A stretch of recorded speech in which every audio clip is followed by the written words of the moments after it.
Hello student, मैं कोमल सिंह आप सबका अपने YouTube channel political science net crackers and winners में बहुत बहुत स्वागत करती हूँ। आशा करती हूँ आप सब बहुत अच्छे होंगे। स्टूडेंट, आज हम जिस टॉपिक पर बात करेंगे वह है मैकियावेली के मानव स्वभाव संबंधी जो विचार थे उसके विषय में। तो चलिए आज का लेक्चर स्टार्ट करते हैं। स्टूडेंट, मैकियावेली ने कहा मानव का स्वभाव मूल रूप से स्वार्थी, लालची व डरपोक है। मैकियावेली का मानना ये था कि मानव जो है मूल रूप से स्वार्थी है, लालची है और डरपोक है। स्वार्थी इस रूप में कि वह जो भी कार्य करना चाहता है वह अपनी स्वार्थ सिद्धि के लिए करना चाहता है।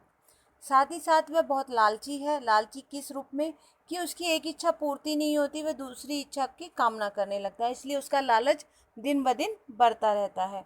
और डरपोक इस रूप में कि वह यह इस चीज़ से डरता है कि जो संपत्ति जो अर्जन उसने किया हुआ है कहीं कोई उसका नुकसान ना कर दे, कहीं कोई उसे चुरा ना ले, उसका नुकसान ना कर दे या किसी भी तरीके से उसको क्षति ना पहुंचाए।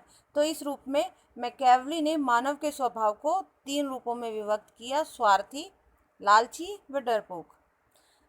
वह पूर्ण रूप से अपने लिए जीता है।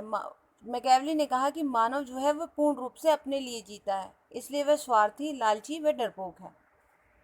इसके साथ साथ मैकियावेली ने कहा कि मानव स्वभाव के बारे में मैकियावेली कहते हैं कि मानव का केवल ही एक ही उद्देश्य रहता है। मेन एम मानव का एक ही है कि अपनी संपत्ति की वह रक्षा करना चाहता है, अपनी प्रॉपर्टी की वो रक्षा करना चाहता है। अपनी संपत्ति की रक्षा के लिए ही वह शक्ति अर्जित करता है। मानव अपनी संपत्ति की रक्षा के हेतु ही ज़्यादा से ज़्यादा पावर चाहता है, जिससे कि क्या हो कि ज़्यादा से ज़्यादा अगर शक्ति उसके हाथ में रहेगी तो कोई भी उसकी संपत्ति का नुकसान नहीं कर पाएगा। इसलिए वह चाहता है कि ज़्यादा से ज़्यादा जो शक्ति है उसके पास रहे, ताकि कोई भी उसकी संपत्ति को नुकसान ना पहुंचा सके।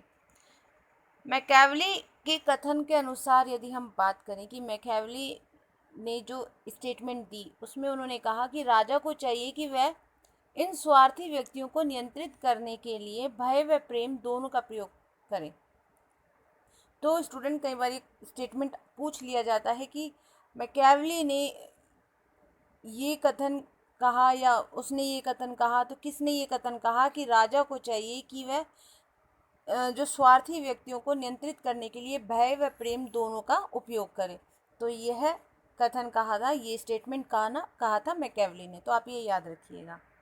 इसके साथ ही एक स्टेटमेंट और था जो मैकियावेली ने दिया था स्टूडेंट, और जो फेमस स्टेटमेंट है।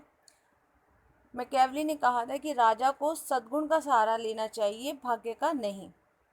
तो ये स्टेटमेंट भी आप याद रखिएगा, नोट डाउन कर लीजिएगा। इसके साथ ही मैकियावेली ने कहा तथा शक्ति द्वारा विपरीत से विपरीत परिस्थितियों को नियंत्रित करने का गुण भी राजा में होना चाहिए।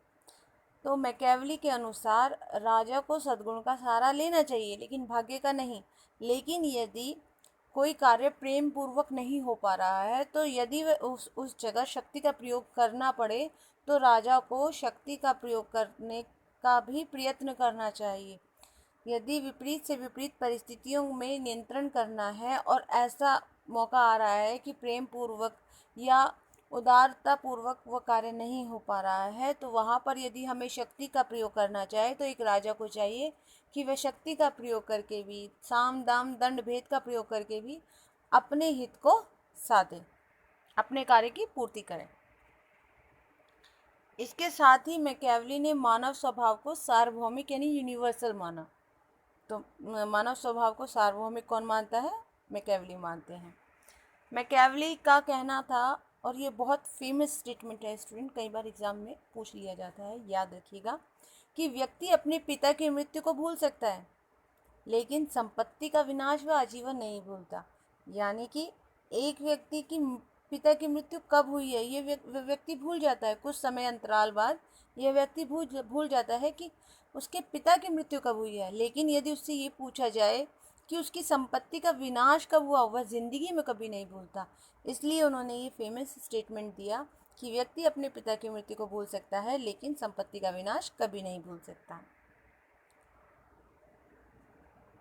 कुछ विचारकों ने उनके ऊपर फेमस स्टेटमेंट दिए, तो वो भी आप याद रखिएगा। जैसे डनिंग ने फेमस जो विचारक थे डर्निंग, उन्होंने मैकियावेली को अपने युग का शिशु कहा। ये बहुत फेमस स्टेटमेंट है, इसे भी याद रखिएगा। इसके साथ ही सेवाइन जो विचारक थे, उन्होंने कहा कि मैकियावेली यदि कुछ वर्षों बाद पैदा होते तो उसके विचार अलग होते। तो सेवाइन ने कहा कि इटली में यदि मैकियावेली कुछ वर्षों बाद पैदा होता तो उसके विचार आज के विचारों से बिल्कुल विपरीत होते, क्योंकि आज के समय में क्या हो रहा है, आज के समय में वहाँ पर किस तरह का समय था, उस सामंतवादी व्यवस्था का समय था। तो ऐसे समय में मैकियावेली के जो विचार हैं वो पूर्ण रूप से अलग होते अगर वह कुछ वर्षों बाद वहाँ पर पैदा होता।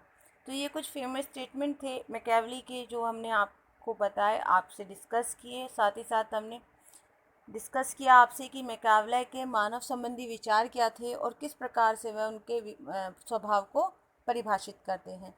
नेक्स्ट लेक्चर में हम बात करेंगे मैकियावेली के शासन प्रणाली से संबंधित विचारों के विषय में। तो बने रहिए हमारे लेक्चर्स के साथ। हमारे चैनल को लाइक कीजिए, शेयर कीजिए एंड सब्सक्राइब कीजिए। Thank you student, thank you so much.